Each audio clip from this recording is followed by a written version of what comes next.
Assalamualaikum warahmatullahi wabarakatuh. Baik, pertama-tama saya ucapkan terima kasih yang sudah menonton video ini.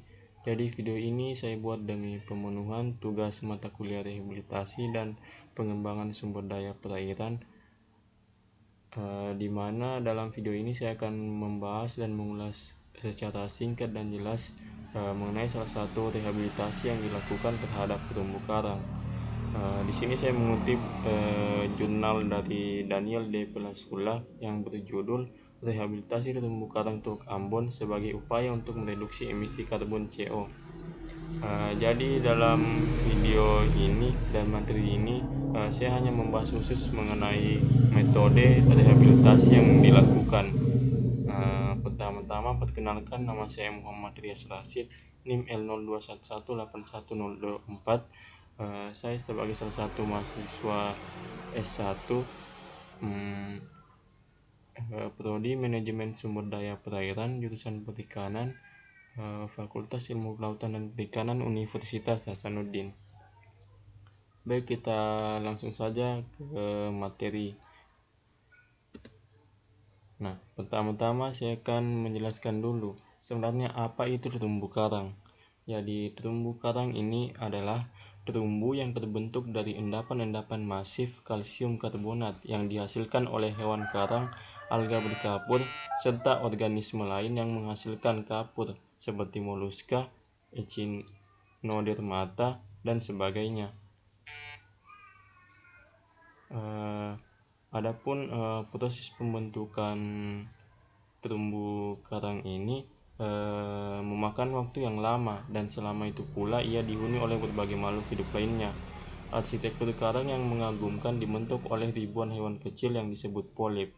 Pembentuk utama terumbu karang ini adalah skeleton atau karang batu, di mana sebagian besar dari karang tersebut hidup bersimbiosis dengan alga bersel tunggal yang berada di dalam jaringan endodermanya.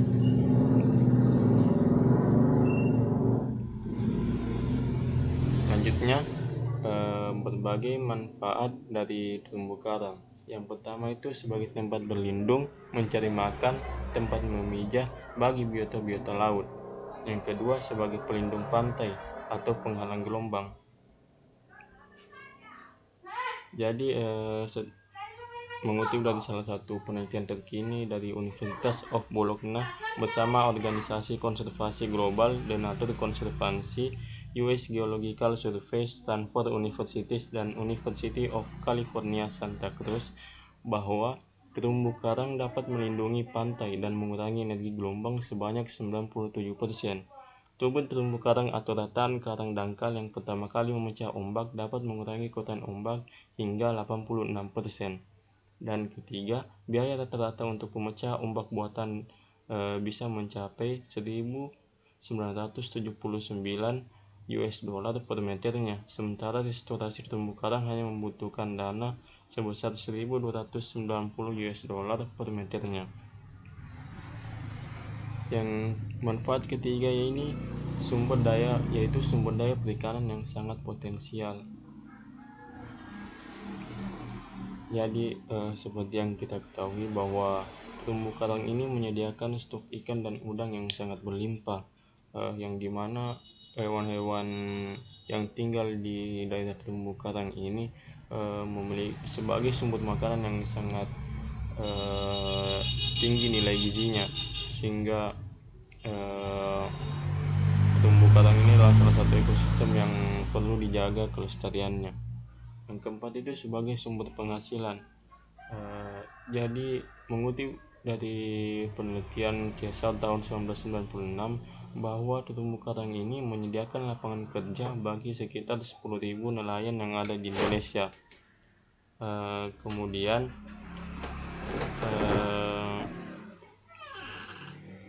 salah satu bukti manfaatnya itu membuka juga peluang kerja yang bisa dijadikan sebagai objek wisata, karena membuka peluang kerja bagi para pengusaha ekowisata dan para pemandu wisata setempat. Nah, di sini adalah beberapa penyebab kerusakan ekosistem terumbu karang yang ada di Teluk Ambon. Jadi pada jurnal ini dipaparkan ada 3 poin utama penyebab kerusakan ekosistem terumbu karang yang ada di Teluk Ambon. Yang pertama itu diakibatkan karena banjir Kota Ambon tahun 2012. Jadi seperti yang kita ketahui dari data bahwa pada tahun 2012 itu terjadi banjir bandang yang cukup dahsyat yang menghantam Kota Ambon dan sekitarnya, sehingga merusak beberapa persen terumbu karang yang ada di sekitar perairan Teluk Ambon. Yang kedua diakibatkan oleh sampah rumah tangga. Jadi penyebab kedua ini diakibatkan karena kembali ke kesadaran masyarakat setempat yang masih rendah nilai kesadaran lingkungannya, di mana mereka masih dengan sengajanya membuang sampah rumah tangganya langsung ke laut. Meskipun pemerintah setempat itu juga sudah menyediakan tempat penampungan sampah khusus untuk sampah rumah tangga, namun masih banyak masyarakat yang membuang sampahnya ke laut, di mana sampah-sampah ini bisa berasosiasi dan merusak terumbu karang yang ada di perairan Teluk Ambon. Dan aktivitas ketiga itu aktivitas pengumpulan ikan yang dilakukan oleh nelayan. Nah, di sini kembali lagi kepada kesadaran masyarakat, khususnya nelayan yang mencari nafkah di sekitar Teluk Ambon dengan melakukan penangkapan ikan yang tidak ramah lingkungan, yaitu aktivitas pengumpulan ikan. Jadi aktivitas ini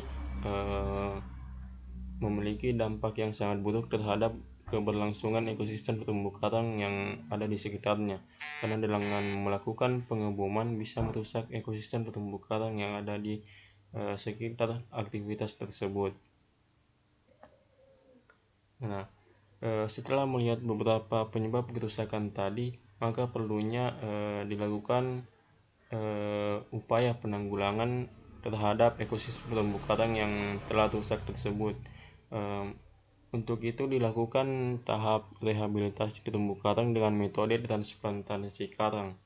Jadi transplantasi karang ini adalah salah satu metode dengan melakukan pencangkokan atau pemotongan bagian karang hidup dalam ukuran kecil sekitar 7 cm yang kemudian dibesarkan dalam nursery ground atau tempat meletakkan substrat yang berisi potongan karang hidup untuk dibesarkan menjadi anakan karang. Adapun tujuan dari proses transplantasi karang ini, yang pertama itu diharapkan dapat melindungi dan memperbaiki struktur, fungsi, dan integritas ekosistem serta sumber dayanya. Yang kedua, mengembangkan, menjaga, serta meningkatkan dukungan masyarakat dalam pengelolaan terumbu karang. Dan yang ketiga, mengurangi laju degradasi terumbu karang. Nah, di sini adalah proses atau tahapan transplantasi yang langsung dilakukan di daerah Teluk Ambon. Jadi pada gambar pertama ini kita bisa lihat prosesnya, yaitu dengan meletakkan spesies-spesies karang yang berukuran sekitar 7 cm tadi yang diletakkan pada meja transplantasi berukuran 3 kolom yang terbuat dari pipa dan tali-tali yang didesain sedemikian rupa sehingga menjadi meja transplantasi seperti pada gambar ini. Dan pada satu gambar di bawah ini adalah gambar di mana meja transplantasi dan spesies-spesies karang yang sudah siap untuk dikembangbiakan di alam aslinya, yaitu di daerah perairan Teluk Ambon. Jadi setelah proses ini akan menunggu waktu dan dibiarkan sambil dilakukan pengecekan secara berkala untuk mengecek apakah ada kendala yang dilakukan pada proses transplantasi ini. Nah, ini adalah tingkat keberhasilan kondisi terumbu karang yang telah dilakukan proses transplantasi tadi setelah 1 tahun dan setelah 4 tahun. Jadi pada gambar pertama ini adalah kondisi setelah 1 tahun dilakukan proses transplantasi, di mana bisa dilihat bahwa terumbu karang ini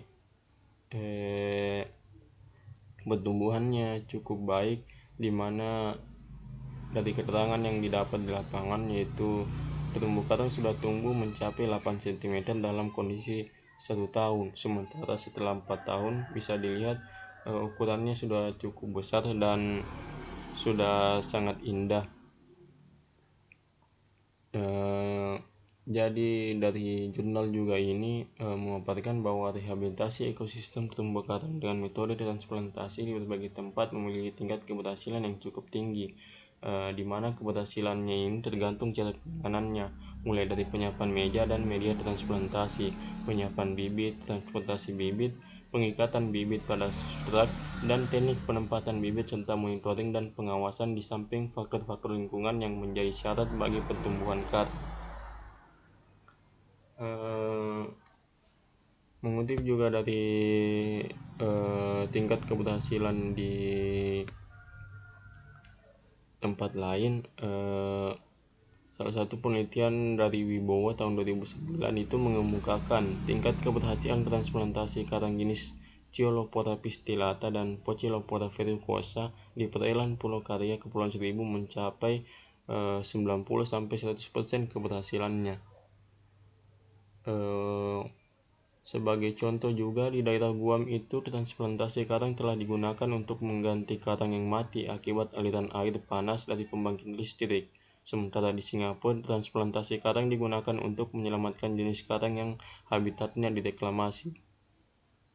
Di Teluk Akaba, transplantasi karang digunakan untuk mempertinggi nilai ekonomi lokasi wisata bahari. Jadi melihat sangat potensialnya dan tingkat keberhasilan yang sangat tinggi dari proses transplantasi ini, bisa dikatakan metode ini adalah metode yang sangat baik untuk dilakukan sebagai salah satu upaya dalam rehabilitasi terumbu karang bagi terumbu karang yang rusak di perairan Indonesia. Kita sampai di penghujung materi. Jadi itu saja mungkin yang bisa saya paparkan mengenai salah satu metode rehabilitasi terumbu karang, yaitu teknik transplantasi. Lebih dan kurangnya mohon dimaafkan. Sekian, billahi taufiq wal hidayah. Wassalamualaikum warahmatullahi wabarakatuh.